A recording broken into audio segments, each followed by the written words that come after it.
Cara selamat dari Dajjal adalah bila kamu tertangkap oleh tentara-tentara Dajjal, kaki tangan Dajjal, dan kamu tidak bisa lari, kamu tidak bisa sembunyi lagi, maka ketika kamu bertemu dengan Dajjal, Nabi perintahkan baca di depan Dajjal 10 ayat pertama dari surat Al-Kahfi. Setiap keluarga, setiap individu wajib hafal 10 ayat pertama dari surat Al-Kahfi.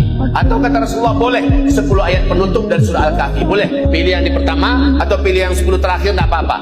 Dan fasihkan hafalan kita seperti fasihnya kita membaca Al-Fatihah. Nanti kalau kita ketangkap oleh kaki tangan Dajjal atau oleh tentara Dajjal, kita diseret berjumpa dengan Dajjal, saat itu kita baca di depan Dajjal. Nah kalau kita nggak hafal, gimana kita membacanya?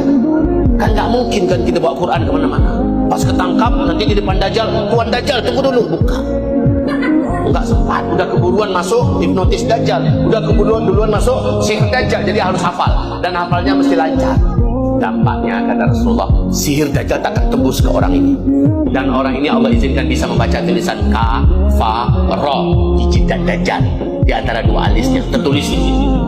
Hanya dia yang bisa melihat, karena dia masih ada iman dalam dada. Terakhir, cara selamat dari Dajjal adalah nanti Dajjal akan paksa kita masuk ke salah satu daripada ciptaan saya ini, neraka saya atau surga saya. Maka kata Nabi, masuklah ke nerakanya Dajjal. Siapa yang masuk ke nerakanya Dajjal, dia akan langsung masuk ke surganya Allah Subhanahu wa Ta'ala. Tapi yang Nabi perintahkan adalah masukkan dulu kepala, api terasa wangi. Tapi ketika kita mendekat, masukkan kepalamu akan terasa langsung merasa sejuk dan nyaman. Lalu masukkan badan semuanya. Pilih apinya Dajjal. Siapa yang memilih apinya Dajjal, dia dapatkan surga Allah, kata Rasulullah. Dan ketika dia masuk, kepalanya dulu terasa sejuk, masukkan semuanya, syahidlah dia, dan dia akan langsung masuk ke surganya Allah. Tapi siapa yang memilih air sungainya Dajjal, dia minum, langsung hilang imannya. Padahal tadi masih ada iman, tapi ya air Dajjal yang dipilihnya, dia minum, langsung hilang imannya, dan dia pun murtad, kafir, dan dia akan menjadi ahli neraka Allah, kekal dalam neraka jahanam selama-lamanya.